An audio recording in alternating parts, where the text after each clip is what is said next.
I just asked Will before we started recording. I think we figured this out on a previous episode, but it wouldn't have been lockdown because we started the podcast during lockdown. It would have been the year after. So that would have been 2021.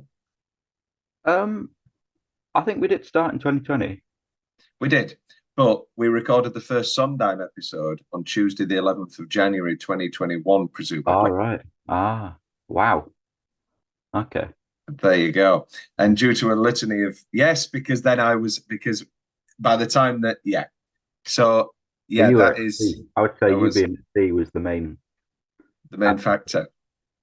And after all this time, after more than 20 episodes of Sondheiming, we oh no, he didn't die during the podcast.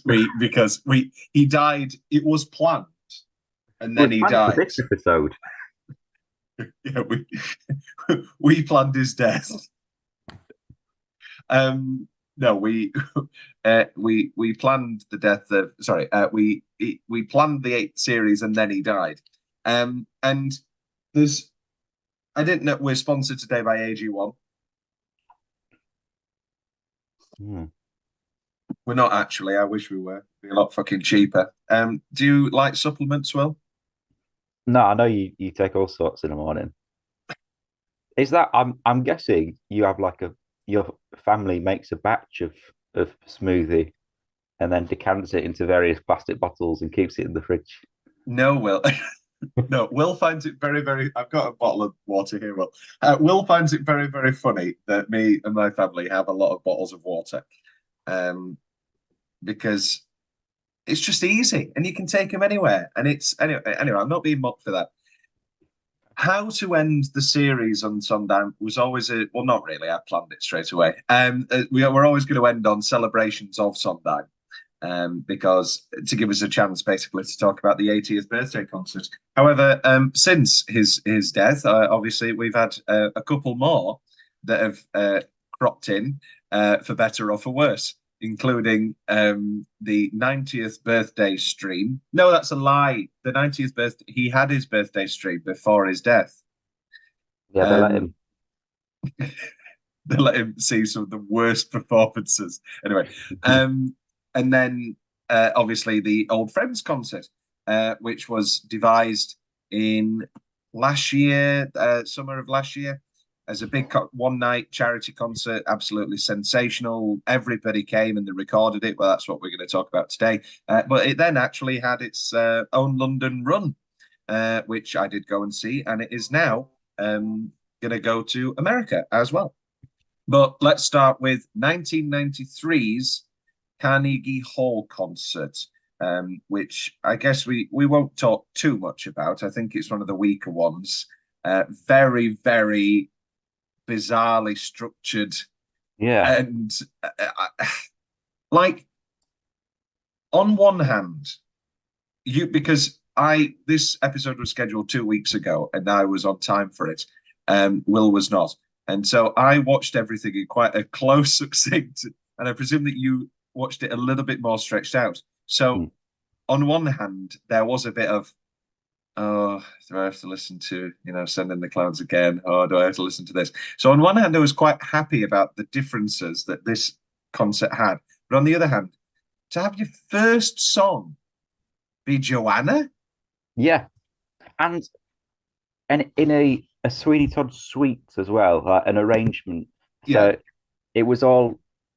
It was no, I didn't like as a man who's sung that part. Yes, you Um, have. yeah, Again, the wonderful Jerry Hadley comes on and sings Joanna, followed then by Pretty Women, sung by the Perry brothers, Eugene Perry and Herbert Perry, two sensational singers. But yeah, it just feels like an incredibly weird way to start. And yeah. then it gets even weirder because then Then we have the Bill Irwin also. comes on. What do you know Bill Irwin from? Uh, the Sondheim celebration at the Ah, right. Carnegie Hall. Oh, right. Okay. Bill Irwin's very, very funny and very gifted. Well, as you saw, started his career as a like a modern clown. Like he tried to bring clowning back and all that sort of thing. So he's an incredibly well gifted physical performer. I don't think the place for that is at the start of the 1993 Carnegie Hall concert. He does open with a very funny gag of "Hello, I'm Yeah, Angela Lansbury," which is yeah, very, very funny. Um, so this was written by David Thompson, and I, again, quite funny. But it does go on for a very long time to say that yeah. this is an 80-minute concert. And so it is bizarre. We'll get to more Bill Irwin later. Did you know that the last time Bill Irwin was on Broadway? No, that's a lie. But he did. He was George for Kathleen Turner's Martha. Oh wow! Yeah, and I imagine David that would have been Harbour. very good.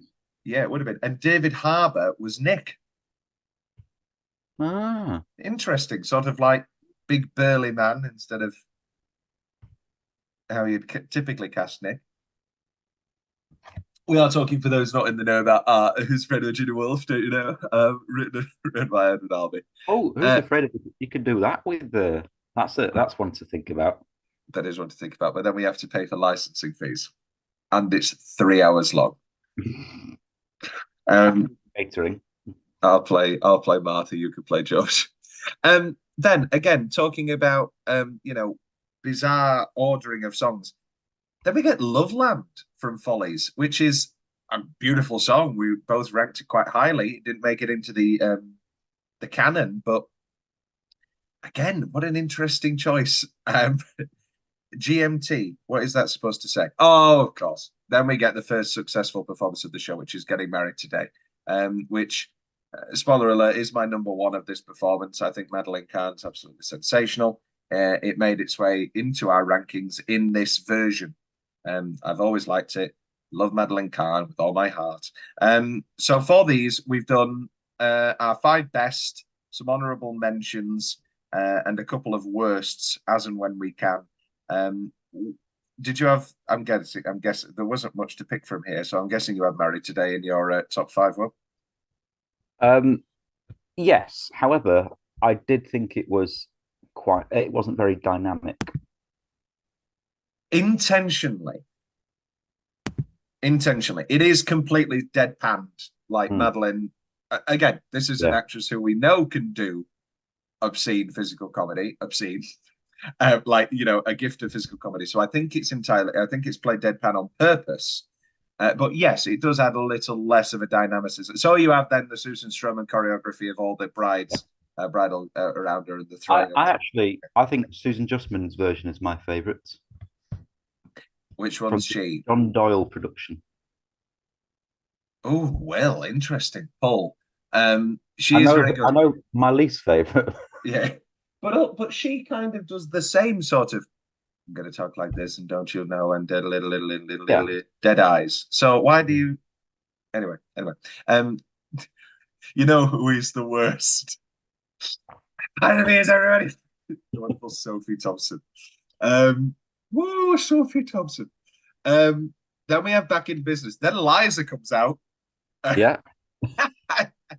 I'm here to sing a song from Dick Tracy. I don't. Um, Yeah. yeah. Yeah. You don't like Back in Business? I liked the I love the scat. Well, this is the thing. I thought that Dick Tracy must have come out in 1992 or 1993. And so it's like, oh, yeah, let's get these songs that he's just written out there. But it came out in like 1991. So it's not like we're celebrating new song when this again when you've got 80 minutes and you're going to put both of the Dick Tracy songs in there, two Yeah. songs I like perfectly fine. Back in business and in regret, and she's doing Fosse, and it's fun. And this It's leads on to go on. it reminded me of the Pet Shop Boys song that she did. Remember Losing that? my mind. Yes. Yeah. The sun comes up. But Why did she? What made her want to do that? it's a great track. Well, Pet Shop Boys doing a synth version of Losing My Mind. Yeah, no, it's great. Um, we then have one of my worst nominations, which is I think Will knows this, but I don't know if this has come up on the podcast before. I hate a cappella music, and I hate Tonics. oh Jesus Christ. I put the Tonics in my worst of the Yeah. day. It was something from Got a good thing going. It's not a song I particularly like from Marilyn We Roll Along anyway. It's that those performers in that song felt like something from like a comedy movie in like there's a talent show and there's Yeah.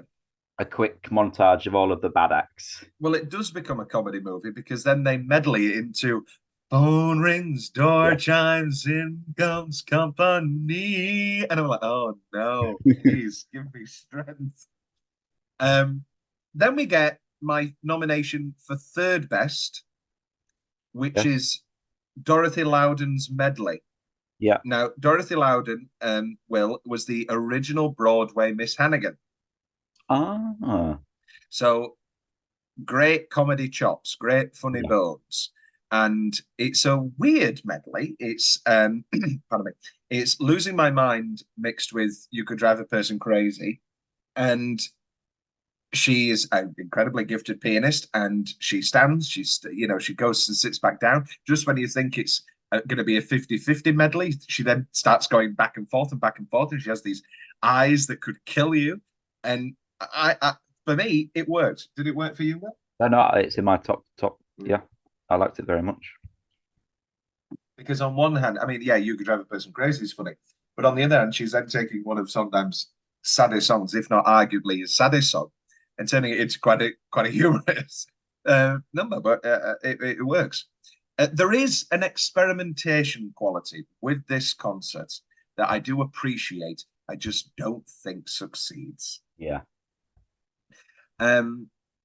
We then have I've come to realize this across these concerts. I hate when Our Time is sung by kids.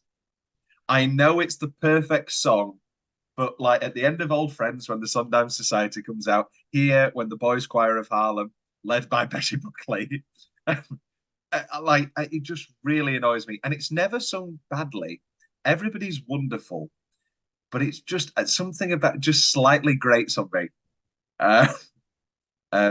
I don't know. Do you have an opinion like that, or do you... I I think there's another child performance that grated more. Don't worry, we're on the same page. Then we get my number two. If she's comes on dressed as Norma Desmond, she must have flown over from playing it in London. Pat LaPone. I'm sorry to beat the same drum as I always do, Will, but her being alive is absolutely sensational. And that opt up she does.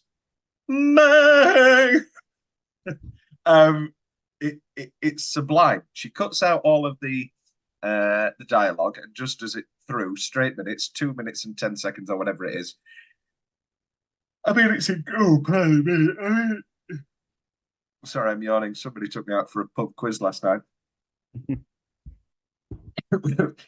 Speaking, the salivation on Will when I said when the phrase came up, which musical?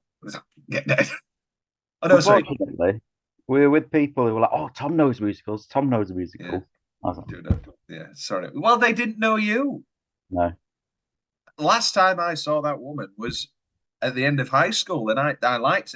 Yeah, no, look at that. Oh no, Tom's clever. This will be good. See, I have a lasting reputation. It's a good thing they knew you then, and not for the 8 years that have gone through. It's yeah. Then we get yeah, so she's brilliant as always. Then we get Ballad of Booth. No, sorry. Then we get Sooner or Later with Bill Irwin and Karen Zima, which I have actually put in number 5 because very funny, Mm. sensational breath control, and she's flailing about and seducing on this piano chair. Just like a real physical comedy seduction. It worked for me in a way that, well, to be honest with you, both of the Bill Irwin sketches do work for me. I just feel it feels completely out of nowhere. Yeah. And then we get the Ballad of Booth. Now, anytime I can hear the Ballad of Booth sung by Victor Garber and Patrick Cassidy is not a problem. But we have always talked about the fact of how weird it is, sorry, how much of a struggle it is to get assassins into any of these concerts. And they just don't care. They do the full 10-minute Ballad of Booth, drop the N word. And I'm like, this is very, very heavy material. I'm not one of these, culture shock peoples or any of the, cancel culture or anything like that, or, sensitivity or political correctness. Yeah, but there's such thing as context. Yeah. Yeah. And to have the the beauty and the power and the tragedy and the political nature and the complexity of Ballad of Booth dropped in the middle of just your 1993 concert really took me for a loop. I don't know how you felt about it. Yeah. Oh, weird. Because then you're straight into because then you go from that Boom, boom, boom. into Daisy. It reminded me very much of this year's Oscars when they were very good with all the playoffs, but there was the documentary about Mariupol in the Ukraine, and this incredible documentary, and the documentarian comes up, and he does this beautiful speech, and it's very touching. And he ends. I can't remember what he actually ended on, but he ended on something to the effect of, and and my thoughts are with those of Ukraine. Bam, bam, bam, ba-da-ba, ba-da, ba-da-ba. Straight into the outro scan, which was, for my sins, the hardest laugh for me of the night. We then lead into Tom and Will bully a child corner. Yeah. Jesus Christ, Broadway Baby sung by Daisy Egan. I don't think I like the song Broadway Baby anymore. I only like it when Elaine Stritch sings it. It's good. No, Old Friends does it quite well. But yes, she's good. Yeah, no, she's good. I just don't want that. It's very annoying. It's very, very annoying. And that's why it's in my worst. I didn't have a third nomination for worst, but I did have a nomination for fine, which I'll get to in a second. Oh. Do you know what my nomination for fine is going to be? Oh, We'll get there. We'll get there. Yes. Is it Glenn Close? It's Glenn Close singing Send in the Clouds. Yeah. I'm sorry to Glenn Close, but there's been a recent wave of Glenn. I just feel nothing for Glenn Close anymore. Love her in The Big Chill. Love her as I won't be ignored, Dan. I introduce Fatal Attraction to anybody I can. We had a full movie night on the on board the cruise, and I want to tell you now, Glenn, Fatal Attraction still works like gangbusters. Everybody still loves it. Right in Ants. Is she in Ants? Yeah, I'm sure she's in Ants. I think you're thinking of Sharon Stone. Am I? You're confusing your 90s erotic thrillers with Michael Douglas. Ants casts. I mean, yeah, it is Sharon. It's Woody Allen, Sylvester Stallone, and Sharon Stone. Christopher Walken, Gene Hackman, Danny Glover, Dan Aykroyd. It's a great movie. A good cast. They're not. We'll talk about Glenn later. But then we get Not a Day Goes By, sung by Bernadette. I mean, there's multiple times we're going to hear her sing that beautiful song. But I mean, I love Bernie. I love Bernadette so very, very much. And she sings it, of course, beautifully and perfectly. Then we get more or less the entire cast of the Little Night music production that we watched as a reunion. They do a weekend in the country. I thought that was very good. That was fun. Oh, it's very good, yeah. And then Hey, old friend, Who's what do that? you say, old friend? That's Are your you? engineer impression. Whoa, is that about two penises?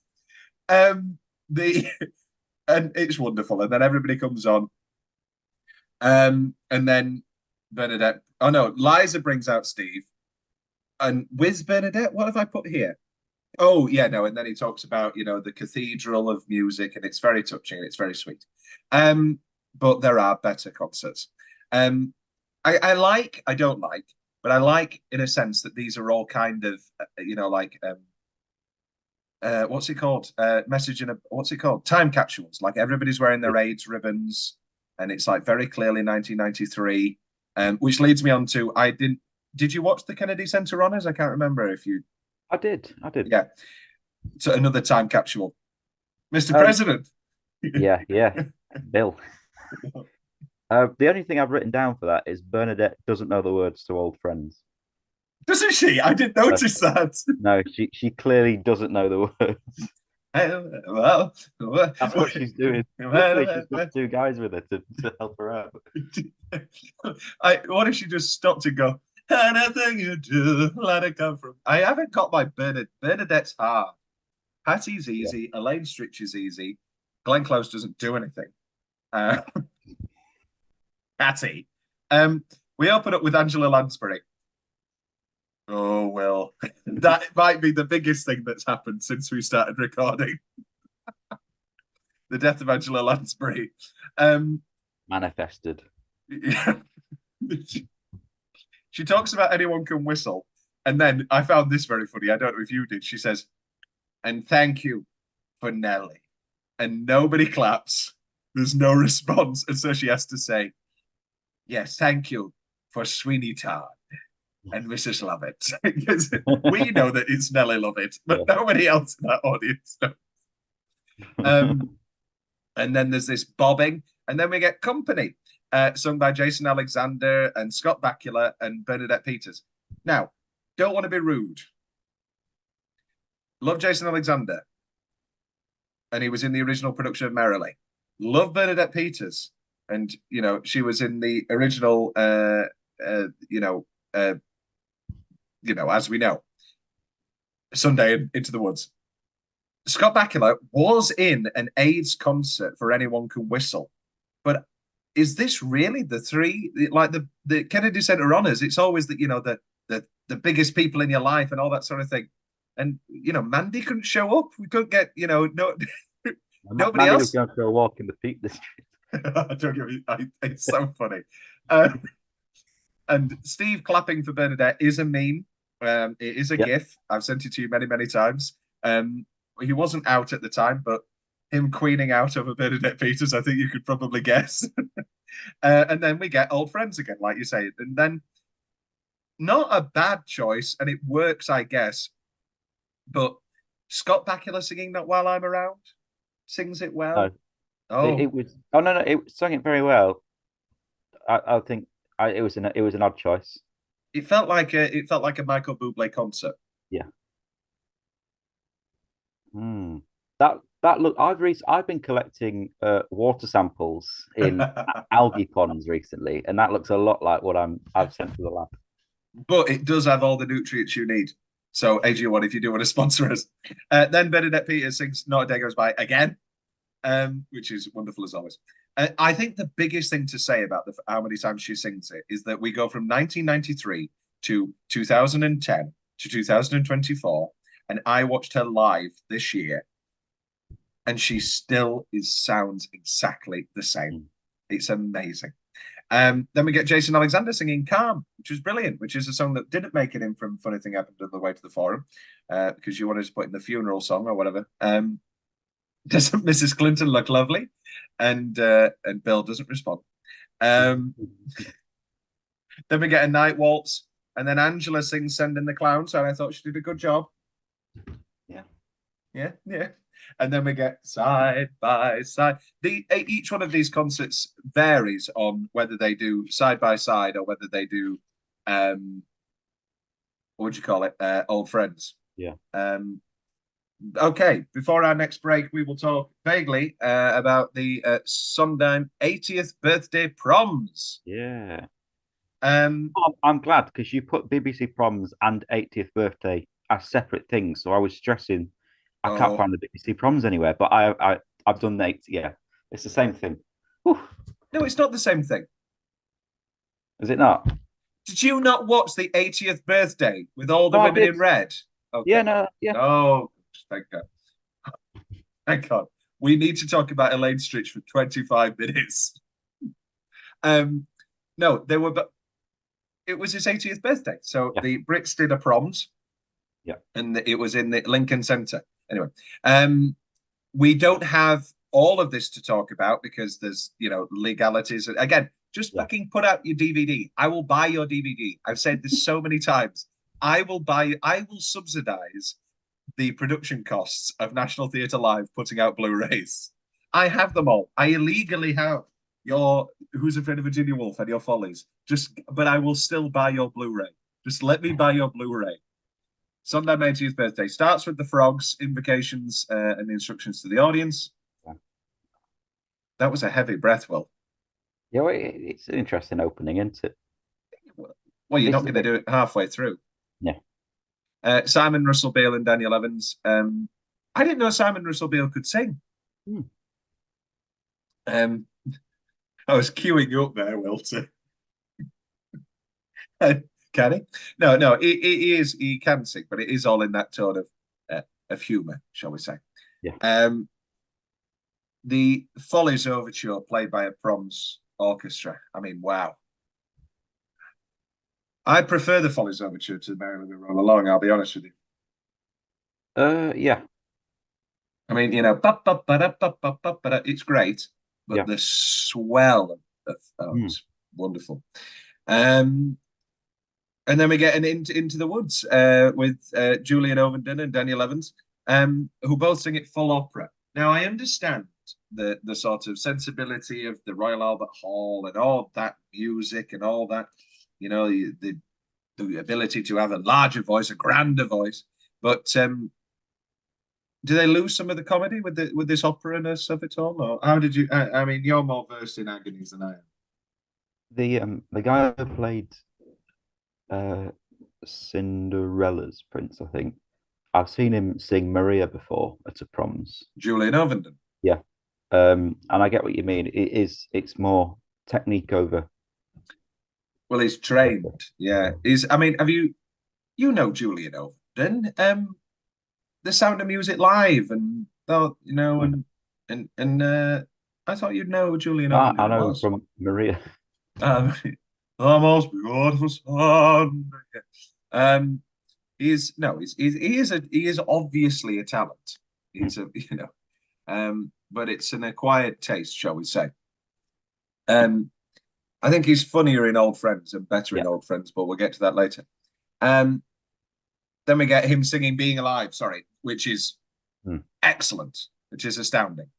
Apart from the people that they cast as the ensemble, oh my god, add them up, Bobby, add them up.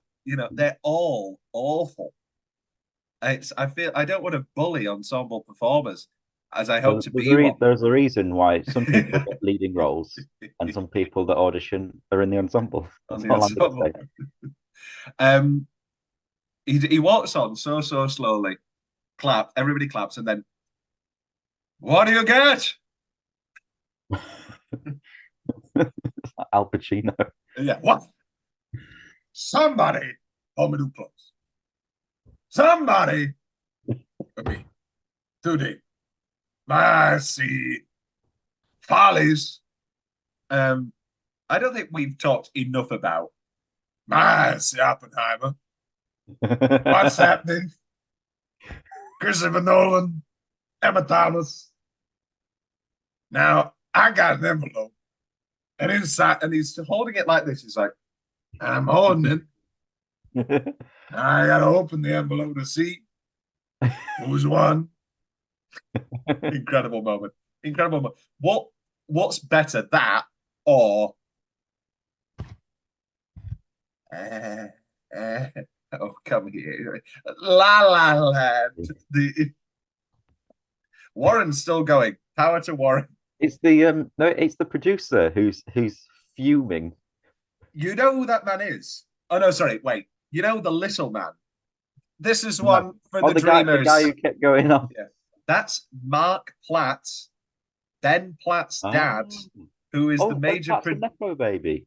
yes, infamously. He No, Mark Platt I don't produced like Dear Ben Evan Platt. Hansen. You don't like Ben Platt? No. Well, we get a chance to talk about Yeah, Ben I Platt know, soon, I don't we? know. I Yeah, didn't you like one of Theatre my Camp? songs. Oh no, I loved theatre camp. I thought, It's the sort of thing he belongs in. yeah, and he can stay They should there. send him to a theatre. I also have middling opinions on Ben Platt, but I mostly think it's because I hate Dear Evan Hansen. Dear Evan Hansen. Yeah. But Theatre Camp like fully won me over. Yeah, oh yeah, it was great. It's a great film. However, on a rewatch, I'll be honest, I did prefer other movies of that year. I had it really high, but Hmm. anyway, Hmm. like Oppenheimer or Theatre Camp. Then we get Weekend in the Country. Very well done. Seen it done better, I'll be honest.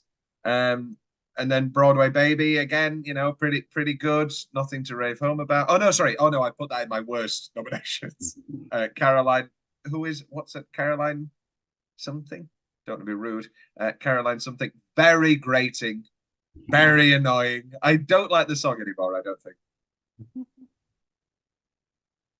Is it even in a canon? I don't think so. If it is, it must be the Elaine Stritch version. No, it won't be because in actual Follies, there's nothing to the performance. I know you wanted to get Rain on the Roof in there. I really did. Well, if the Hugh Grant Rain on the Roof was on YouTube, sorry, was on On Spotify. Spotify, then it would be in there. Don't worry, but At it's number not. one. Then we get Night Waltz, again performed by the orchestra, truly, truly beautiful. And then we get Send in the Clowns with our dear Miss Judy. Judy. This is in one of my best performances. It is wonderful. And it reminds me somewhat of the Steve Martin Short joke of, you still look so great, Steve. And, but then again, that's the virtue of looking 50 since you were 30. And in the sense of Judy still sounding the same, that is the virtue of not ever singing it to begin with. But no, I mean, I do find something very emotional of the fact of, you look at that 90s performance, you look at this performance, you look at last year's performance, and it's the same. And there is something very touching to that for me. And yes, she is my number two. She's astounding. And then we get Our Time. And if I don't like Our Time sung by children, I definitely don't like it sung by 4 out of work ensemble actors. I mean, not out of work, they're performing at the Royal Albert Hall, which is more than I will ever do. And then we get Sunday and again with the swelling orchestra, and it's astounding. I love the reunion of Jenna Russell and Daniel Evans for Move On. A very, very good performance. And then I'll this will come up later. Oh, I'm go on. gonna say I thought the Sweeney Todd was bad. This is what we're talking about now. Yeah. Yeah. So there wasn't enough ensemble members. They were completely drowned out by the orchestra. Yeah. And then Bryn is back. Bryn. I like Bryn. I like Bryn. I know you like Bryn. He's so completely out of place in Everybody Wants to Have a Maid. Sorry, Everybody Ought to Have a Maid. Yeah. It's bizarre. But I don't like Bryn. And as much as I love Maria Friedman, I just don't like her as Lovett. I'm sorry. I just don't. I like a little priest when they're doing it with the real instruments of the band. That's cute. I'm sorry. It was overall, yes, very lackluster and done far better in later concerts. So of these first 3, Will, if we would divide them into 3, yeah, what's your strongest one? Oh dear. 93 Carnegie, 93 Kennedy, Sondheim 80th. I I liked the Sondheim 80th because it was more modern. It didn't feel dated. Mm. Yes, in so many ways. Um, yeah, yeah, mixed reviews across those three. However, nothing more mixed than. Do you want to go? Yes, we'll continue chronologically.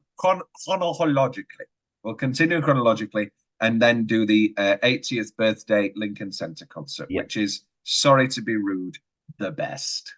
Do you agree or do you prefer Old Friends? Um, I just love Rob Brydon. I know you do. I know you do. We'll be back in 10. Well, you'll be back exactly in 2 seconds, but we'll be back in 10 minutes to then talk about 2014. Yeah, 2014 at Sondheim's 80th concert at the Lincoln Center. And we're back. 3 concerts left, and we have to save the three best till last. Yeah. Yeah, for better or for worse. 80th birthday concert, Lincoln Center, hosted by David Hyde Pierce.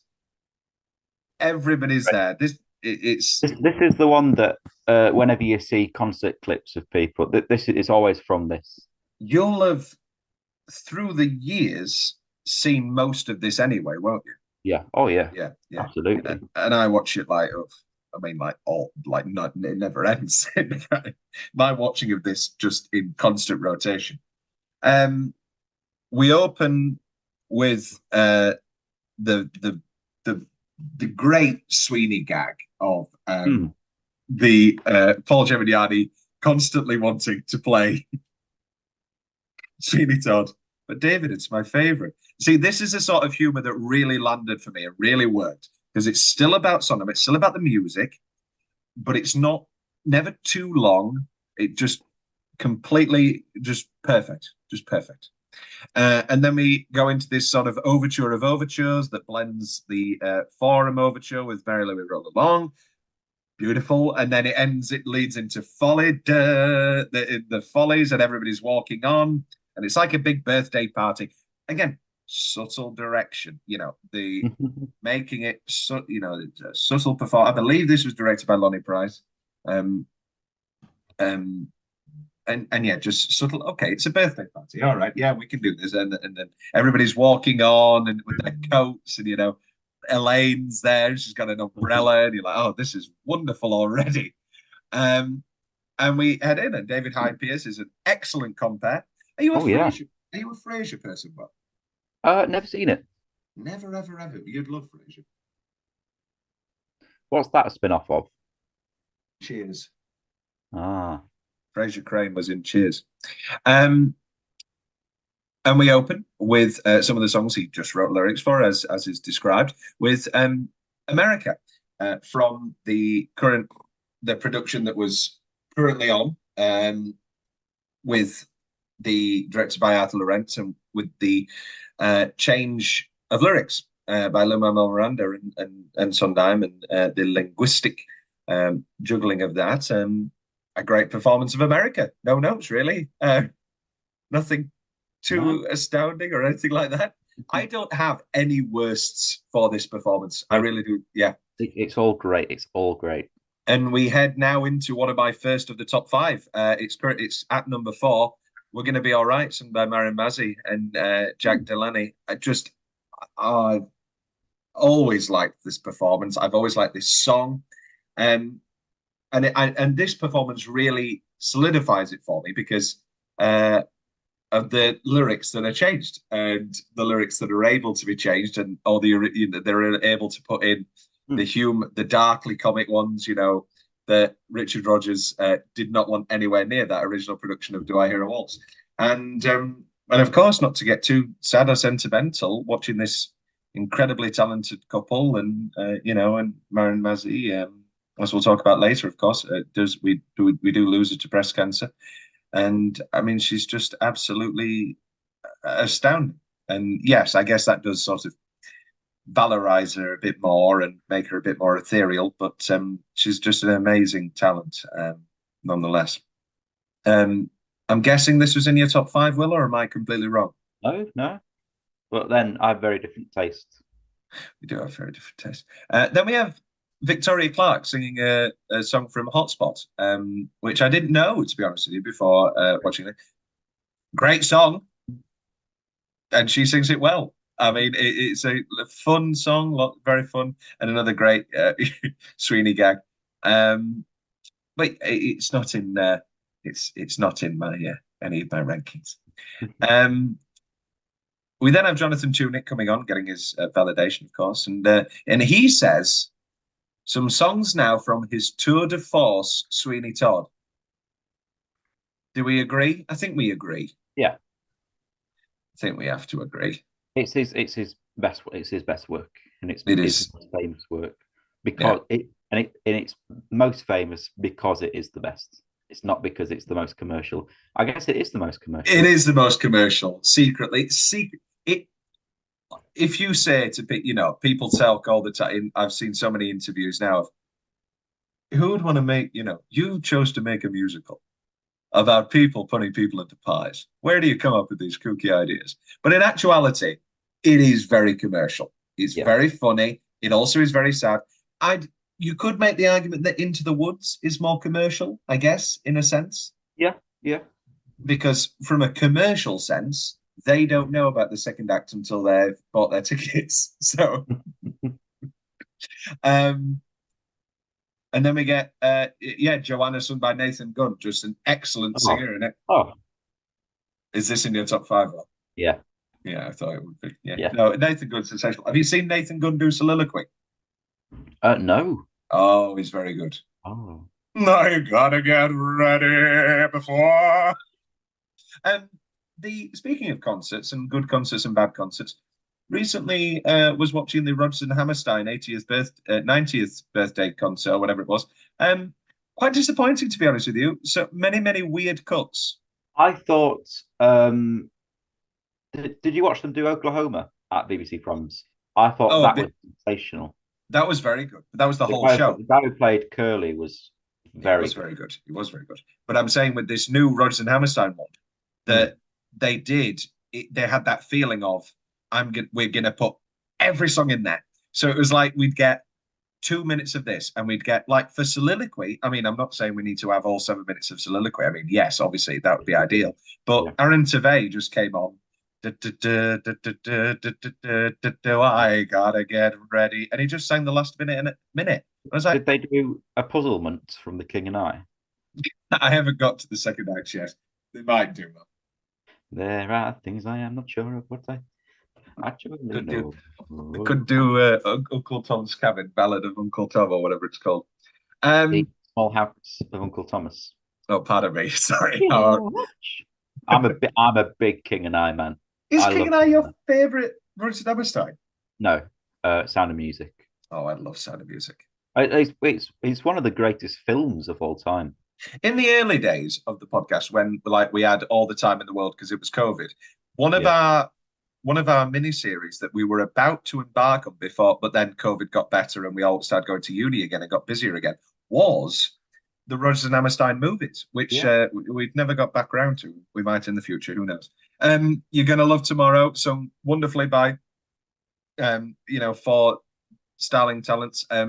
I watched this with Rian recently, and she was like, "I think that's Laura Osnes," and she was like, "Oh," and I was like, "Who's that?" And she was like, "Oh," and she was Bonnie and Clyde, and I was like, "Oh, the one who doesn't like COVID, and so she couldn't do the concert performance with Jeremy Jordan."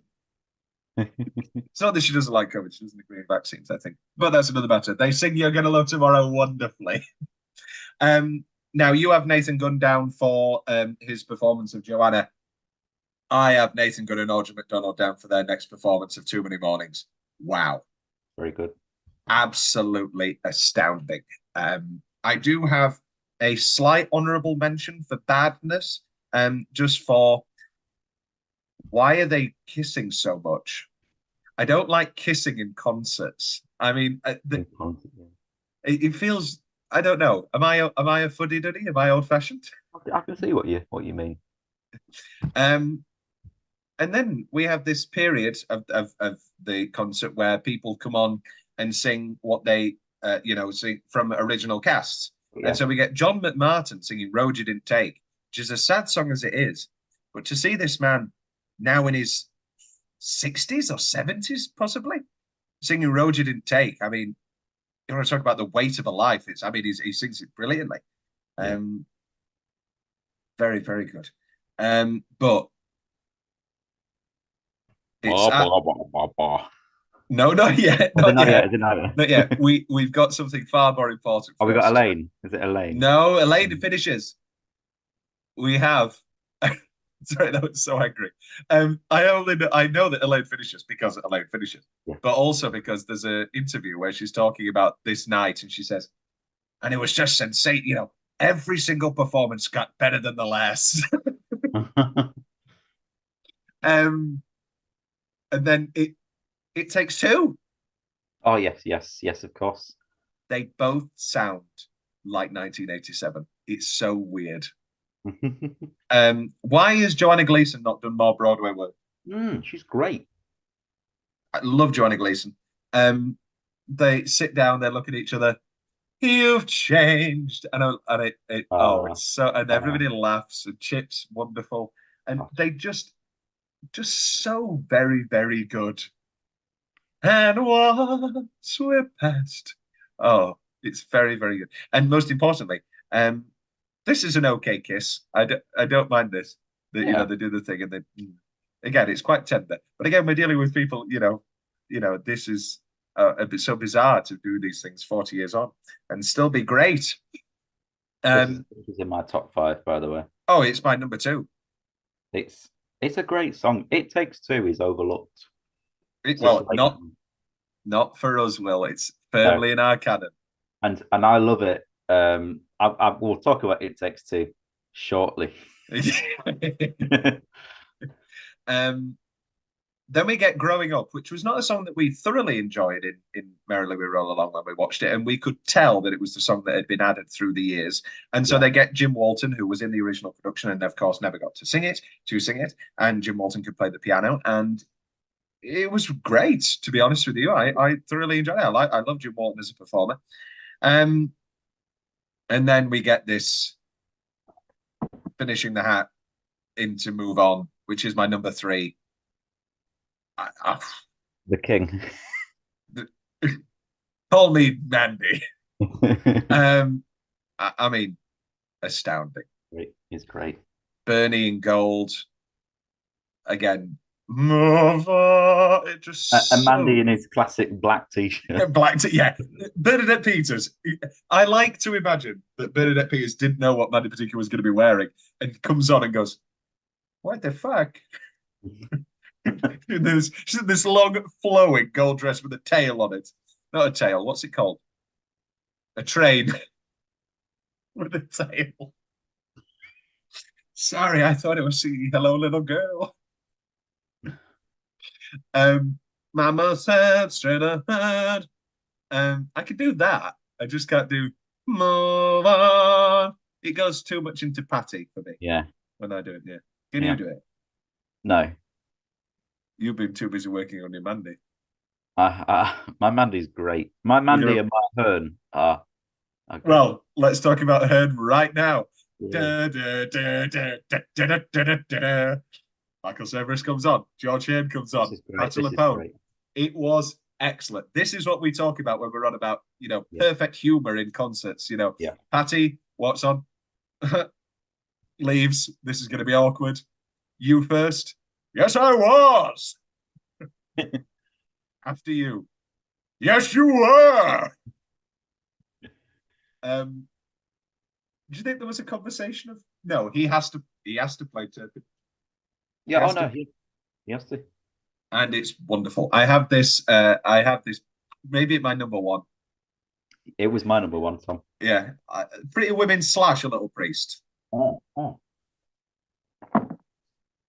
We'll take that. We've always it's very, very good. I mean, I love Patty. Lord knows I do. It's such a shame that we could have been it together. The fact that my love of Patty outweighs how bad at points her Scottish Scottish Miss Lovett. By the sea, Mr. Ford. That's not um the I love this a little priest. I've watched it many, many, many times over. Cerberus is great. Yeah. Hearn's phenomenal. No line that can't be boisterously performed. I recently watched a Jerry Herman concert, and like I Am What I Am, he sings it. Oh yeah, yeah, I've seen that. And he's like slightly off heading into it, so he has to overpower the notes. And he's like, it's going red. It's just insane. It works. Well, this is the thing, isn't it? Is that I listened to the recording and is wonderful. But and I don't and obviously the role of Alban can be played not as effeminate as some drag queens are. You know, there are butch queens. But I just find it so bizarre that George Hearn played Alban. He's clearly great, but it's rather gaudy and a little victory, you know. But he's very, very good. Oh well, you haven't really watched Le Cage aux Folles, have you? No, That is our dream I cast. I know the Gloria Gaynor version. Oh, if I am what I am, Yeah, yeah. that is a dream cast for us. Well, Alban and George. Um, like you'd be Kelsey Grammer and I'd be Douglas Hodge, and oh, oh no, I'd be George. I'm all the people that you like. I'd be John Partridge and you'd be somebody else. But very, very. I'd rather have grass. Why isn't John Partridge in any of these? Partridge is great. John Partridge, right? Cast John Partridge in The Wolf. the Wolf. Think he could have done a great Bobby Yeah, yeah. in that Neil Patrick Harris, not just because they're both gay, but like in the way that Neil Patrick Harris played, but sort of a bit cocky, and I can see that. I can see that. Then we have yes, the Sweeney Todds were sensational, and then we get Laura Benanti singing Saturday Night. So many people. Well, I love Laura Benanti. Have I told you, Will, how much I love Laura Benanti? No. No, I love Laura Benanti. Singing so many people, just a voice like velvet. I love her. And then we're kind of nearly done, but then we head into Beautiful Girls. And I mean, if there is a half hour of watched media on YouTube that I've seen more than this, I very much doubt it. And I've actually done a separate ranking, Will, of the 6 performances. Actually. Who do you think my number 6 is? Not to be rude. Oh, I think she just gets strung with a bad song. hold on. Build well. Build well. It's Audra McDonald singing Yes. Glamorous Life, which such a weird choice. I mean, again, you want to find a song that, you know, works for Audra's operatic qualities. Sings it great. It's the 6th of an incredible bunch, but I don't know. It just doesn't do much for me. And I've actually put at 5 Bernadette singing Not a Day Goes By because I've heard it now 4 times. Recency bias. But then we get Donna Murphy singing Could I Leave You? Excellent. Very, very, very good. She looks great. A lot better than she did in Tangled. Some other goffle. Yeah. And then we get Patty, Ladies Who Lunch. Has there ever been, like, because obviously Elaine's, I think for me, Ladies Who Lunch will always be Elaine's song. Yeah. But has there ever been, like, it kind of has become Patty's song? Yeah, it has. And obviously Elaine is no longer with us, but I'm Still Here became Elaine's song, which I think is a fair trade-off. But Patty singing Ladies Who Lunch, I mean, phenomenal, astounding. Not enough adjectives in the world. But I actually have that at number 3 because at number 2 I have Marin Mazzy. And Imelda, I love with all of my heart. but I think this is the best recorded performance of Losing My Mind. It's very good. It's very, very good. It is so well performed, such a build to it, such a such an astounding like craft of tone, and again, somewhat deadpan. So doesn't put too much flour on it. I mean, again, I love Imelda, but and it's a different production. Yep. But with the pill bottle and the glass is great, but it's another thing entirely. But Marion just stands, and again, it's a concert, so it's different. But she just stands there so poised, and the emotion and the anger and the desperation all comes through. I think it's astounding. However, nothing's going to beat Elaine Stritch at the 80th birthday concert singing "I'm Still Here." Yeah. Now, you didn't do a separate ranking of the beautiful girls section, Will. So, which of the beautiful girls did you get in? Did made their way into your top five? I've put Patty. Yeah. I've put Elaine. Do you want to go see Patty in February, Will? No. Oh, it's all right.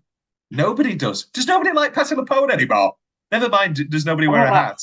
I wouldn't go and watch. I wouldn't go out of my own way to see her. Well, maybe this is how I meet the woman of my dreams because I'm alone.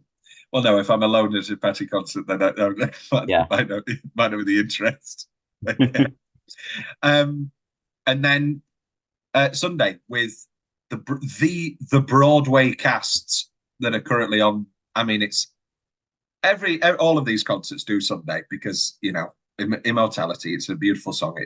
They're going to do it, but to have the ensembles and casts of all the shows currently on Broadway, and they all come in, and there's barely enough room for them. That's when I did start weeping. I mean, because that's what the song is. It's legacy. It's incredible. It is my favorite concert. I'm sorry, but I just don't think there's any bad at it. Oh, no, I think it's the best one. I agree. It's 2 perfect hours. 2 perfect hours does not describe the 90th birthday stream. Here we go. Now,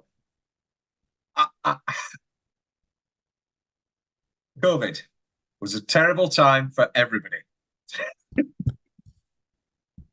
And halfway through COVID was Sondheim's 90th birthday. And there was announced that they were going to do this stream, and everybody was involved. I was like, oh, wow. It's going to be great. They're going to hire out a hall or something. They're going to, do some COVID precautions. No. And I'm not asking that people shouldn't have shielded and everybody was safe, and that's fine. But this is an awful, awful, awful stream. It's really bad. I have got 6 best. This is actually the one I wrote the most about. So did I. Don't worry. Let's start from the very beginning. They all have terrible, terrible karaoke tracks. Throughout the history of the world, has there never been, a beautiful instrumental orchestral recording of these songs? They all have these awful karaoke tracks. It sounds like, not to be rude, the cabaret stuff that you shot like during COVID and you sent me. Not you personally, but your musical theatre society did a musical theatre stream, and all of the songs were with these terrible karaoke tracks. You are a university society, not the Broadway community. Surely. It starts with Stephen Schwartz playing Follies on his piano. Very nice. Happy birthday, Steve. I do enjoy everybody's happy birthday, Steve. I people who say Stephen, I don't like.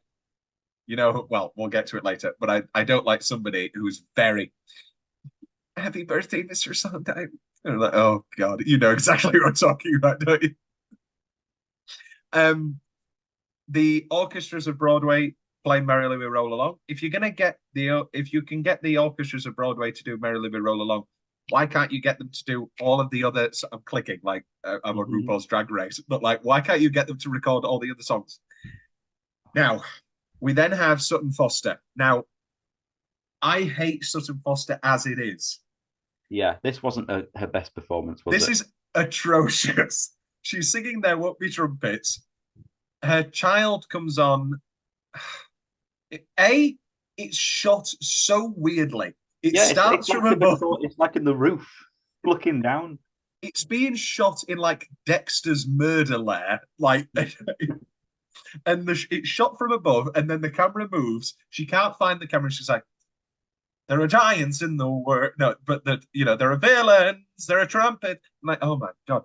And I'm sorry, there are a few off notes in there, and it's, and then her child comes on. Happy birthday, Mr. Sondheim. So get away. Stop this. Stop this now. So you've already angered me.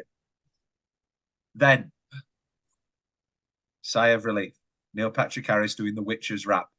Brilliant, fun, no Very problems. Good kids as well. Great Neil, kids. Neil Patrick Harris has raised good children. Like, so. Very, very good. I have him at number 4. Yeah. Then we have Kelly O'Hara singing "What More Do I Need." Great song. Kelly O'Hara sings it beautifully. No problems. No problems. Judy Kuhn comes on and sings "What Can You Lose." Average. This has major.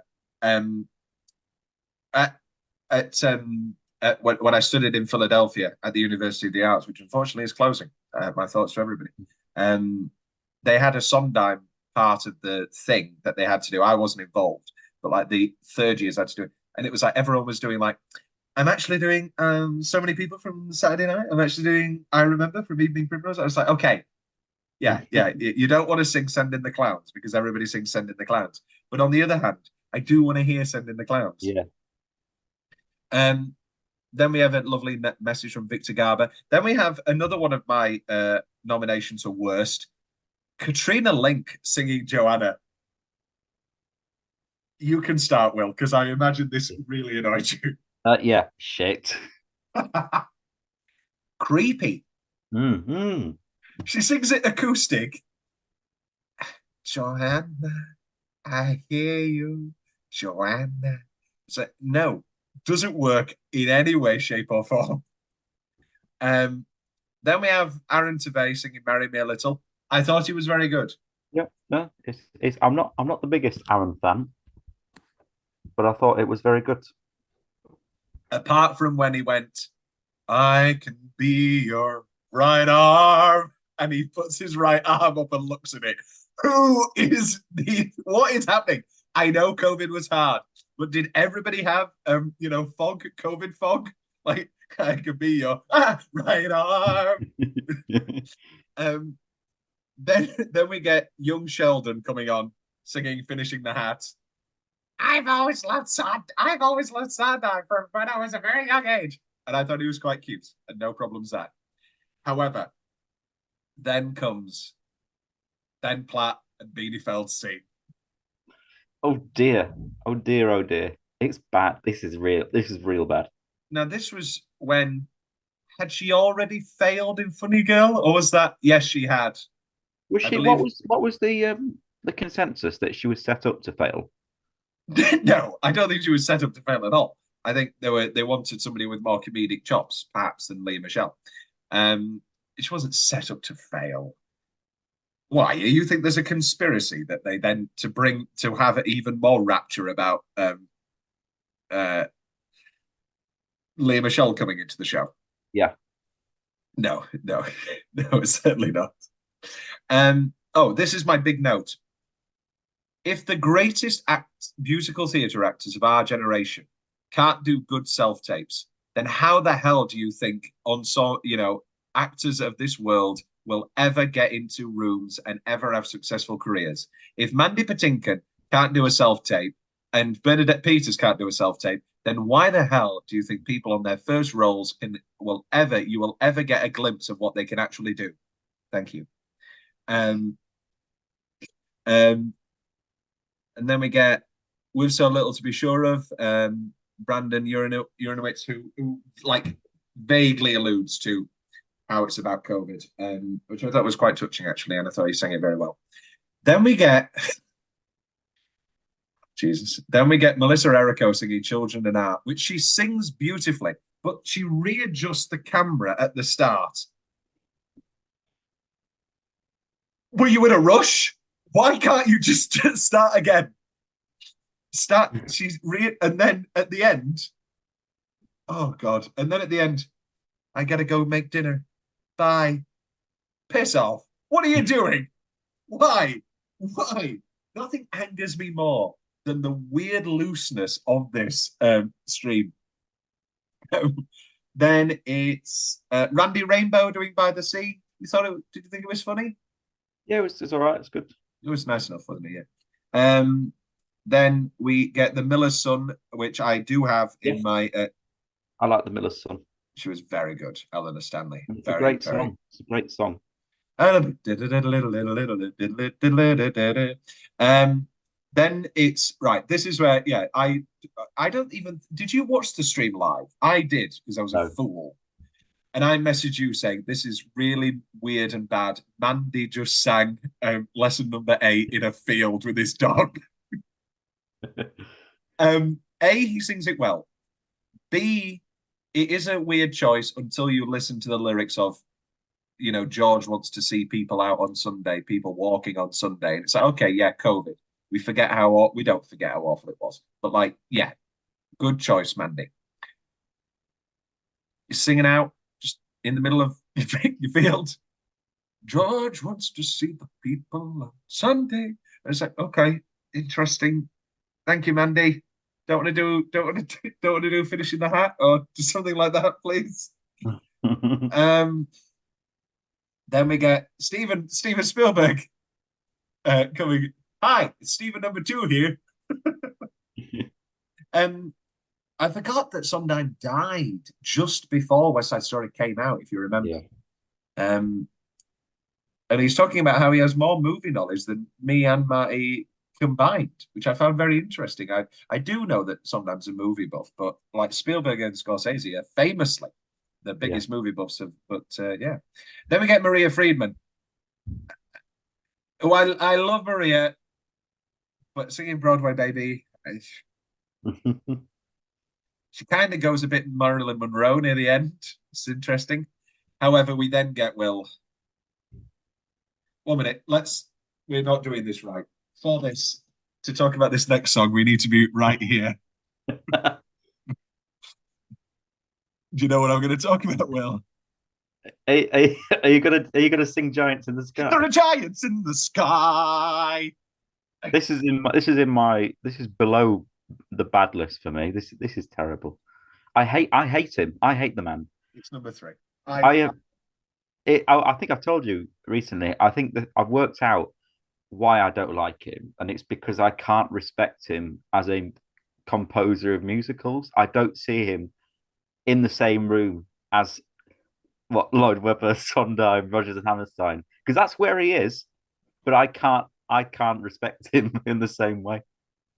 I feel like he writes fan musicals, and he puts them on because he loves musical. Oh, I've written another one. Let's have a bit of fun. He hasn't written another one. He hasn't written anything in years. About Moana. So that was my Lin-Manuel Miranda rant. And also, he's not a performer. He's not, as we've just seen. There are giants in the sky. He's off on notes. It's really weird, and it's shot on an iPhone, and he's so close to the screen. It's scary. Where are we next? Leia Salonga sings "Loving You" very nicely, kind of under, yeah. Laura Benanti in a bathroom singing "I Remember." Again, I remember, beautiful song. Laura Benanti sings it so beautifully. Why are you in a bathroom? And why? And the audio is better, I guess. And then we get Chip Zien singing "No More." Very good, very good. Again, he sounds just like the soundtrack. And then he gets his original hat and holds it to his chest. Then we get Josh Groban singing a version of "Children Will Listen" into "Not While I'm Around." Yeah. Good. I like Josh. I like Josh a lot. Better than Aaron.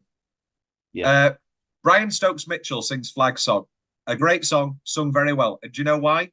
He's got a home studio. Now, I don't want to bully these people. I don't want to bully anybody. But he's set up with a mic. It sounds so clear. And the version of the underscoring's great. No notes, Brian. Wonderful as always. We love Brian. Michael Cerverus singing, finishing the hat. Again, And great choice of outfits, I thought. great choice of outfit. Why is it shot like a Russian melodrama? He's so close to the window, and And again, he's leaning on it, and he's yeah, he's only kind of moving his eyes. he's kind of looking at the screen. The woman that, and again, he can't belt any notes because he's so close to the camera. Yeah. So it's also has a weird quality to it. um, oh, Laura Lavin singing "The Boy From," which we will get to. I didn't enjoy that. I didn't. This is in my bads. Oh, okay. Wait, the song itself. No, Linda Lavin. Sorry. Okay, Linda Lavin. Yeah, because we are going to be positive about "The Boy From" very shortly, are we not? Oh yes, yes. Like, oh, good. Don't worry. Woo. Yeah, very average. Alexander Geminiani singing Buddy's Blues. What the fuck? What, you're in a spinny chair in your home studio, you can't stand up. No. Anyway, really annoying. I'm sorry. Then we have someone in a tree. They're all pretending to look at each other, and all I could think of was the Usher video where he's not in the center square. Everybody sings it well. Like they're doing things like, you've got and when they're hiding under a table, fine. It's really fine. Austin Koo is a real talent, but again, just fine. Nathan Lane, again, will always be sublime. I can't believe I'm here for the first ever musical tribute to this unsung hero. Raoul singing "Take Me to the World." Again, he's in my top. I thought it was very nice. He was very nice. Again, he starts very weird. Take me to the world. And he sat down. Take me to the world. I don't like talking into songs. We've discussed this, but yes, he is very good. Donna sings "Send in the Clowns." Fine, but what a bizarre setup. Again, she's got this robe. She looks like Norma Desmond. She's got a robe. She's got a candle. It's like, what is going on? And then Ladies Who Lunch, which immediately became viral. Yeah. I think it's good. Unhinged, I think, is a word. Yeah. What a waste of Christine Baranski. Yeah. I like the bit where they were just all groaning. Yeah. Who were you? Were you a Christine Baranski drinking red wine, or Meryl with whiskey? No, Audra has whiskey. I think Meryl has like some sort of vodka gin thing. You know what I also don't like? That I don't think that Meryl's actually drinking there. I do find it funny though, a drink, another vodka. I'm already drinking, dear. It's very funny. I do like at the end when they're all holding the note and they all separately go, "Happy birthday, Steve! Yeah. Happy birthday!" And then we get "Move On," sung by Jake Gyllenhaal and Annaleigh Ashford. Sung very well. Kind of just Jake Gyllenhaal. The quality of each of the split screen differs immensely. I just don't know how we could do this better. I just don't know. And then we have Patty singing "Anyone Can Whistle," and that is actually my number one. Ah. I'm not doing this as an edgy choice. I think it's beautiful, and she sings it sublimely. So what was your top one of that? Sorry, I put Mandy Patinkin as my top. People want to see, if nothing else, just to see where these people live. And we'll be back very shortly for our final break to talk about Old Friends, which was a beautiful tribute and a lot better than what we've just mentioned there. Hello, I'm Tom Carruthers, as if it's the third part. Interesting, right? Sondheim dies. We've got there. Yeah. Sondheim is dead. Long live no. Sondheim is dead, and there is sort of initially after there is this conversation from Cameron Mackintosh of they're going to do a big concert. There hasn't been a big concert in celebration following his death until Cameron McIntosh sorts one out called Old Friends 2022 at the Sondheim Theatre, which I've talked about many, many times. Annoyingly, is the resident theatre for Les Mis. Yeah. Anyway, doesn't bother me. The Sondheim Theatre should be a Sondheim repertory theatre. Yeah. Anyway. The Les Mis is never going to leave. I know. There's never going to be a Sondheim on at the Sondheim Theatre. Why would they change the name of a different theatre? Anyway. So, and then all the names start getting announced. Imelda, Bernadette Peters, Jenny D, Michael Ball, Julian Overton, Maria, everybody, Judy, Damien Lewis. Damien Lewis. We'll get to that. Have you seen the video of him at Formula One Grand Prix? Yeah. Yeah. You can't see. I do not want to bully anybody who is a grieving widow going through a midlife crisis. But Damien Lewis's turn to music is not where I expected to happen. Old Friends begins. Da da da da da. I start crying. Da da da da da. All of these concerts obviously have more weight now that he's died, but watching Old Friends, and you see everybody's crying all the time. But what is my big success, I think, with this production, Will? I don't know. The way, the structure, but also the joy of it. Yes. Sondheim has just died. This could have very easily just been, just a litany of misery in honor and in memory, but it's not. It opens with Comedy Tonight. There is a joy to it, and it is a celebration of Sondheim rather than a memoriam. Still has its sad bits. It still has its literal photo montage that we'll get to later. But so we begin with Macintosh being dragged off stage is very fun. It always is. We begin with something. Yeah. Julie Mackenzie comes on. Basa. Love Julie Mackenzie. Were you a Julie? She was my first Marple. And you never forget your first. Julie Mackenzie. And then Cameron does a speech. And then it begins with, you've got all of these stars, and I don't want to be rude, but you've got all of these stars, and you begin with Clive Rowe, Rob Brydon, and Gary Wilmot singing Comedy Tonight. Something. Now, you love Rob Brydon. I love Gary Wilmot as well. I love Clive Rowe. I think they're Fishing for girls. Fishing for girls. It's a great start. Cameron does a wonderful speech. And then, Comedy Tonight, we're in, and now the whole company, Amazons and your next, it's great.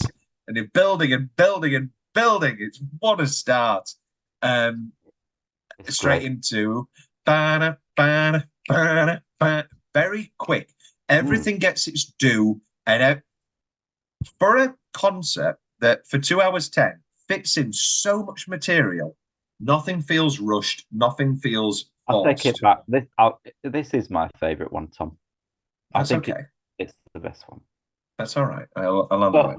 Well, we'll talk more about there's certain choices that I really don't like. Yeah.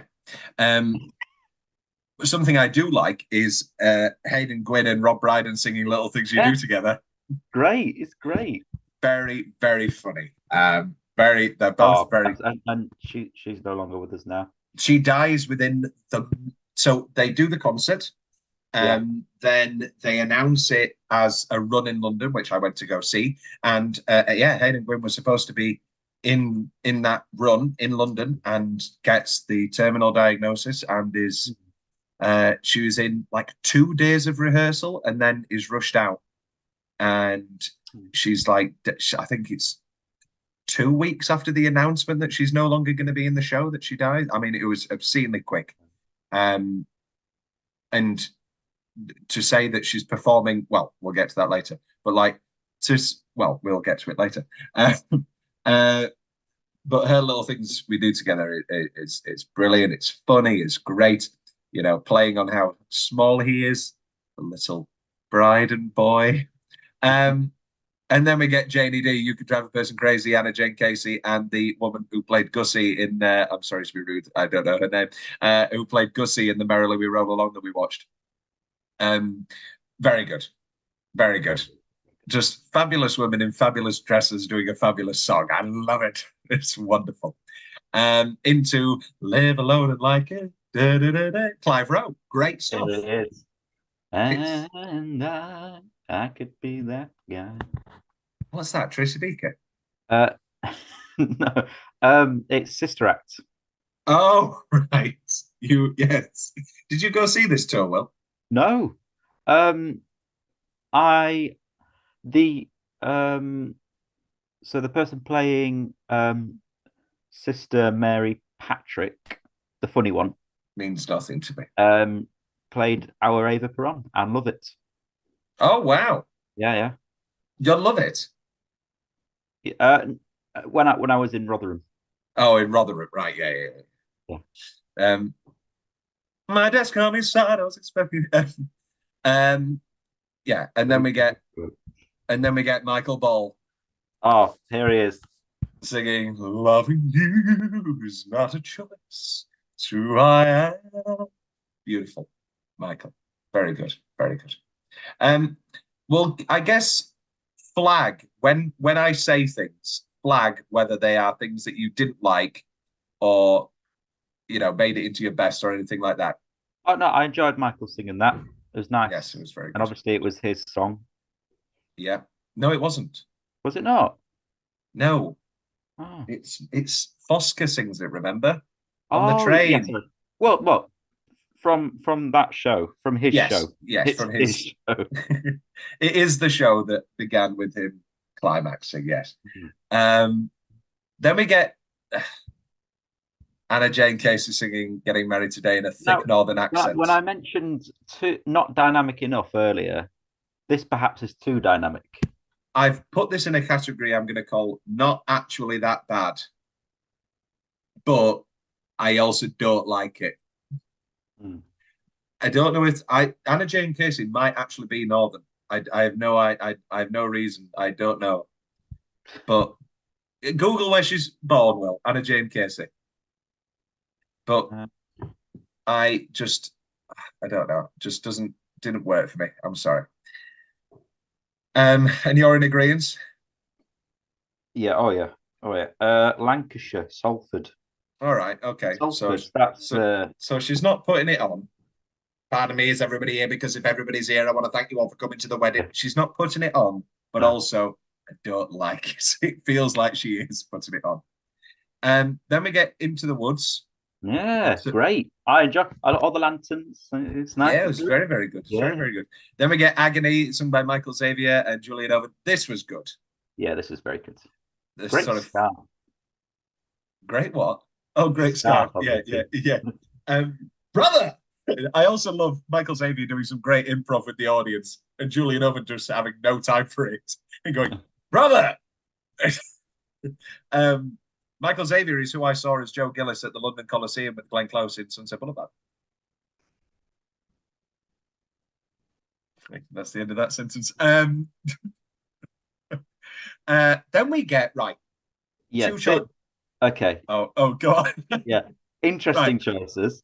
First thing, why is it the wrong way around?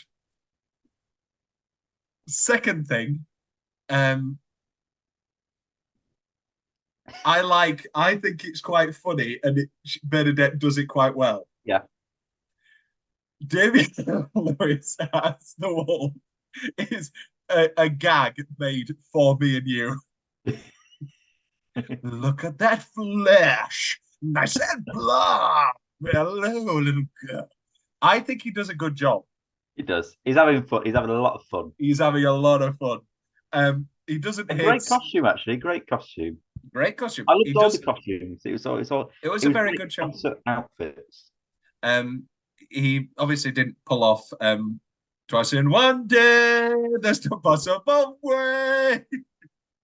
To Um, describe how you how you feel. feel when you're talking to your meal. Um, No, you need to go. You need to when howl. the answer, unless it's Johnny. Yeah. When you're talking to your meal. It was like, oh, terrible. I I very much enjoyed doing that with you. Johnny Depp in a zoot suit playing the wolf pin. Mother said straight ahead. No, thank Broadway, you. yeah, Thank you. Broadway caliber. Or did you now prefer Mother said straight ahead, not to allow in this land? I think it works. I just don't know why they were in that order. Yeah, yeah. I kind of know why they were in that order though, because then uh she has to take her She cloak has to off do a different song, yeah. and come back on for Gentlemen never pay, but gentlemen listen. Which she sings beautifully, but did feel a little bit rushed. Hmm. I thought it felt a little bit rushed, It and should have come at the second half when they all did the sort of the solos, sad bits. no, because then you're sad, sad, sad, sad, sad, aren't you? Yeah, yeah, yeah. And Okay, all right. no, I just mean, and I You're just don't. sad, sad, sad. Sad, sad, sad. I don't know why Bernadette had to sing "Children Will Listen." Well, it's her song, isn't it?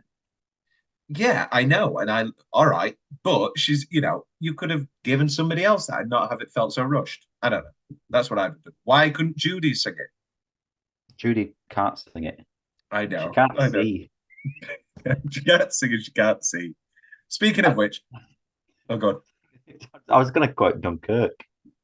I can't see. I can't see anymore. Barry Wake up! Keoghan, terrible, terrible actor.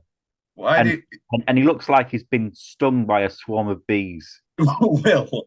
You're only jealous of Barry Keoghan because of his wonderful relationship with the greatest singer. When was Sabrina Carpenter born, and was it when Sondheim died? Because I think Sondheim reincarnate. Sabrina Carpenter, because the ceiling fan's so nice. Is really funny. She's a very funny lyricist. Weekend in the Country. Very, very good. Everybody's great in it.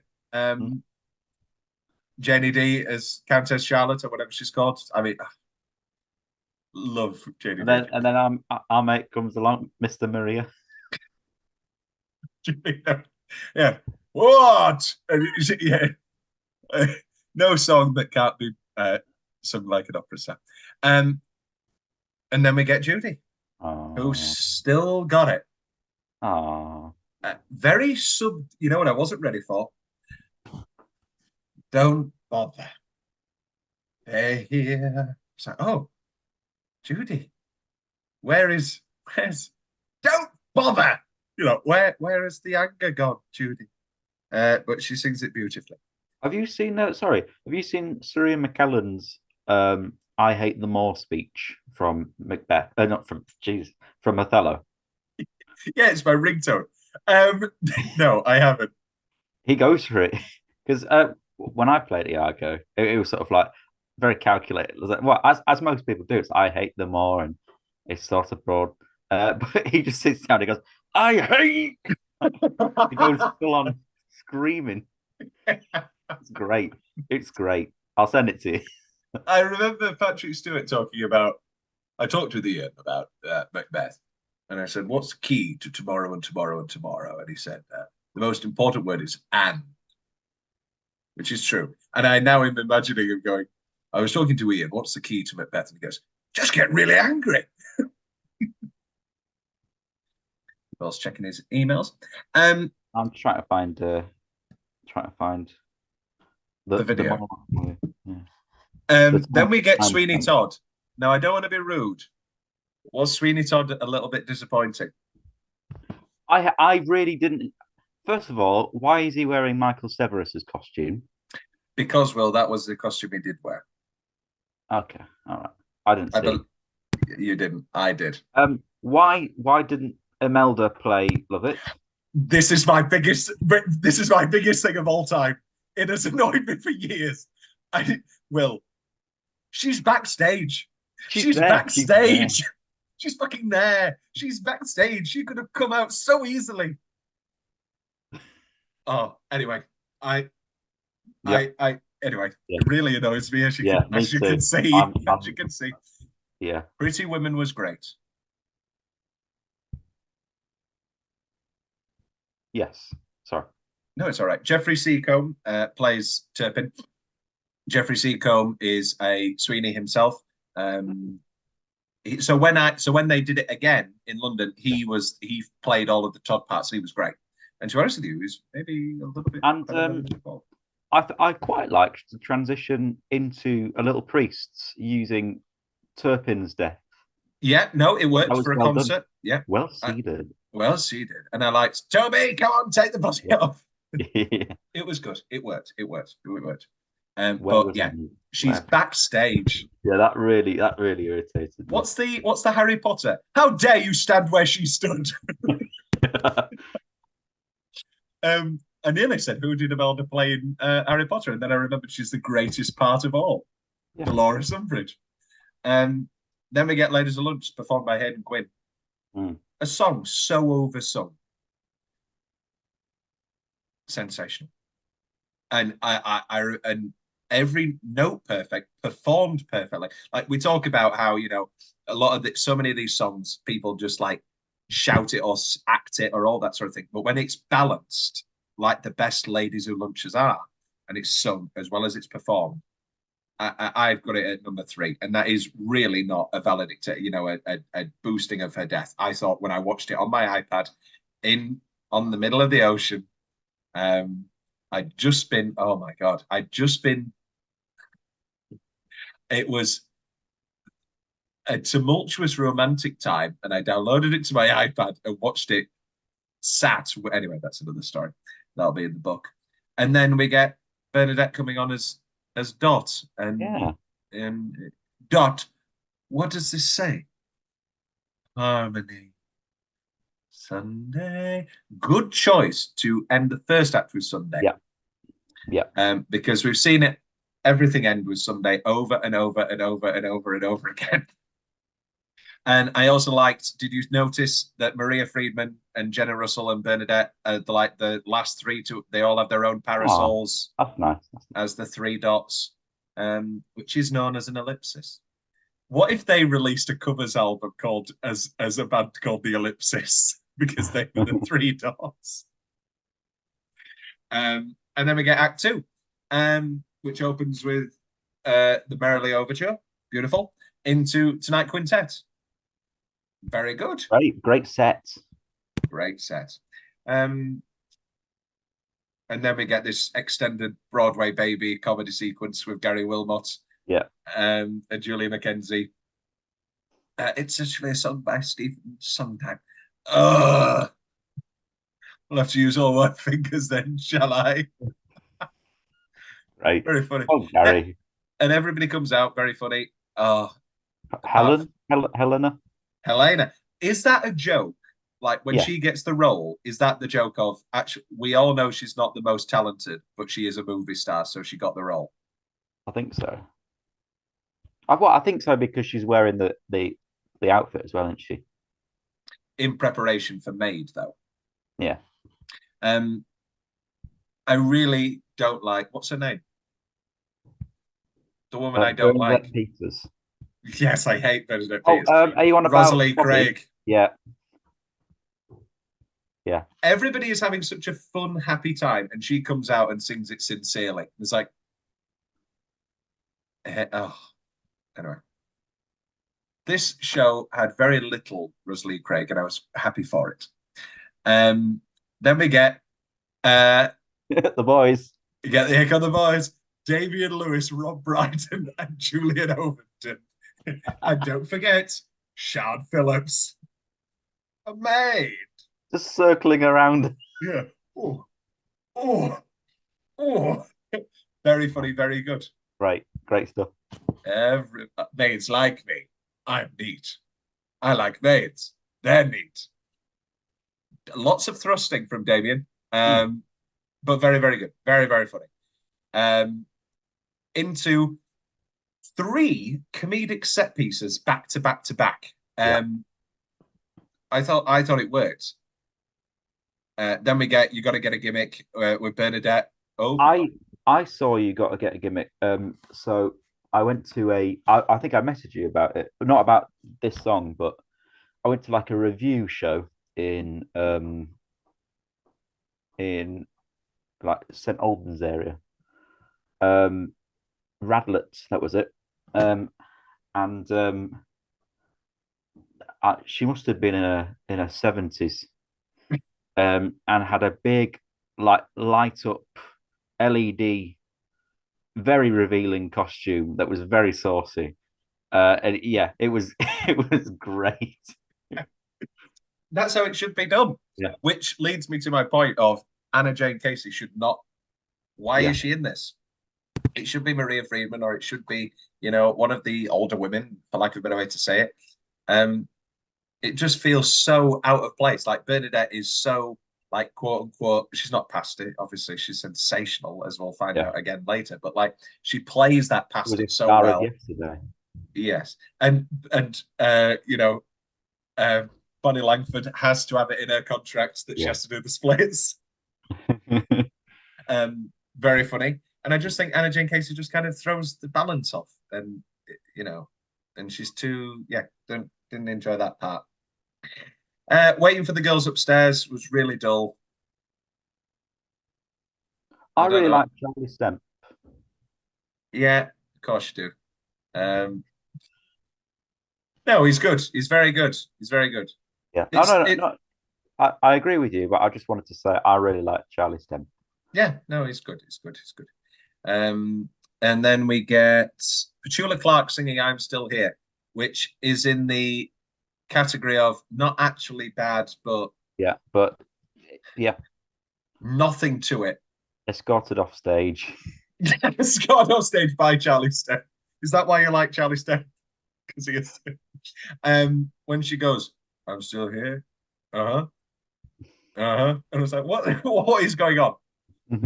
But yeah, no, I obviously Petula Clark is a legend, Yeah. and yeah, And then the King.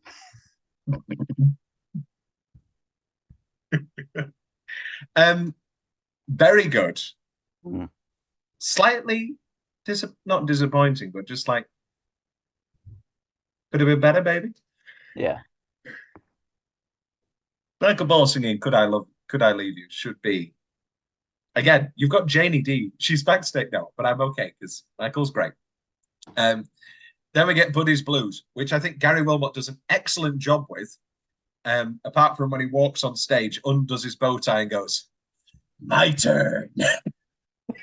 He's great. Just let him cook.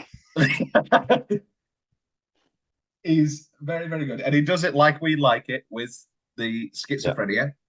And then, I mean, the Nobel Prize for comedy has not been invented yet, but when it is, it should retroactively be given to Janie D for her performance of The Boy From, which is my number two. Yeah. He's very good. Very good. Absolutely sensational. Oh, just the comedic talent of knowing that everybody knows the final joke of tomorrow he sails, he's leaving for Wales, and just holding as long as she can until everybody in the audience knows what's coming. And then she even does a little bit of a to live in. Can you do it? Uh, Probably. Go on. No, no, thank you. I can't do it. I know it. I can vaguely do it through the song, but I Yeah. don't. Yeah. Tilio go go go. Um, absolutely astounding. Just funny, just the right, just funny. I adore her. I adore Janie D so very much. Mm. Then we get Losing My Mind, and she like She goes for it. She goes for it. she breaks so early, and I don't know whether that's. I mean, I presume it's the emotion of the song and Sondheim, and a lifelong friend has died. Um, and I don't know how to describe it, but there's a moment near the end where she's like trying to catch her breath, and to be honest with you, I didn't think she was going to hit the note. She's like, "Oh, am I losing my?" Like it's all over the place, and then suddenly, out of nowhere, like an angel, like she hits it without any issues at all. I mean, astounding. Then, rum bum bum bum, bum bum bum bum bum. The tiniest shadow appears, walks on stage, dressed like your cool aunt. I mean, I'm genuinely in shock that 10 years later, nothing's changed. I, I, I don't. I obviously don't have anyone's will. Oh no, it's She's incredible. Nothing has changed, and I hope nothing ever will. I mean, I'm watching her on no. July 30th. Yeah, if you're watching Carl Poston and you're showing me a Poston, just leave everything to me. I am sad that there won't be some big breakdown scene, unfortunately. Oh, But yeah, I just wanted to do something that was funny. I was like, yeah, no, it'll be great. Can you do another breakdown? Can you do another? Bring Follies back. An evening with Imelda Staunton where she does Follies, Sweeney, Gypsy, and Scenes from Virginia Woolf. Um, I mean, it's astounding. Then we get the dueling. Again, I understand somewhat why they didn't make her love it because they leave her based to the very, very end. She is the big finish. But anyway, give Maria Friedman Children Will Listen and let I've I made it better. I've done it. I've done it for you. Um, Then we get the dueling piano sketch, which I'm sure you've seen before of oh yes, Sondheim and with Andrew. Andy. Very funny. Yeah. Um, you're out of your mind. Um, I always He loves forget it. He how loves it. He loves the theatre. Andrew loves the theatre. Isn't he out there sending the crowds? It's very and then Julie Mackenzie walks on and just says, and not a day goes by. And then they all sing it. And I mean, with the photo montage, breaks your heart. Um, yes. However, one of my big things, I don't like the t-shirts. No, we're not there yet. We're not there We're not there yet. yet. We're not there yet. Not a day goes by. Into That's it. being alive, triumphant ending, astounding. Then into everybody sings old friends, and it's Yeah, wonderful. and they're all having fun on stage. And did you see Imelda with Michael? I did. I did. And it made me sad. I Like, did. anyway, you know who directed this concert? Well, Who? Maria Friedman. Right. Anyway. And then, yes, our time. And apparently, the editor of the show had the same opinion as me because they don't even let the little shits finish the song. They start rolling the credits and fade out. I was like, how rude. Um, but yeah, and they all sing Our Time with these t-shirts with Steve on. Very, very weird. And not good. Your nominations, Will, for best of this performance, I've got Roses, then The Boy From, then Ladies Who Lunch, then Losing My Mind, then Gimmick, then Woods, Wood section. Oh, I just went for Imelda. Yeah, I don't blame you. She's the Yeah. best there has ever been. And what if Hello Dolly's bad? It's not going to be, so it's okay. Um, so we come to the There's a world world. outside of Yonkers. Will, this is the end of our Sondheim. Oh, What a journey. It feels weird that it's ending. taken a while, hasn't it? That's taken a while. Um, there'll be a quiz next. Your next things are us finishing the inside number nines. Oh yeah. Again, everything's ending. And Sign. it's time to say goodbye. Um, any final notes, Will, on. Oh, we've touched on it so many times. I don't know how to end. Yeah, his legacy will live forever. He has created 10 of the great musicals, if not, and four of the pretty good ones. And they will last forever in rotation. And we will see great productions with awful casts, and we will see terrible productions with great casts, and we will see perfect productions, and we will see awful productions forevermore. And next time, next time there's a huge Into the Woods revival, will be booked, and next time there's a big what? All right, final thing then. The next big London. Well, do you think we'll get Here We Are? Which now we now have all listened to as well. Yeah. Yeah, we will. I don't know what sort of theatre it will go into that. Do you think Sweeney Todd will transfer?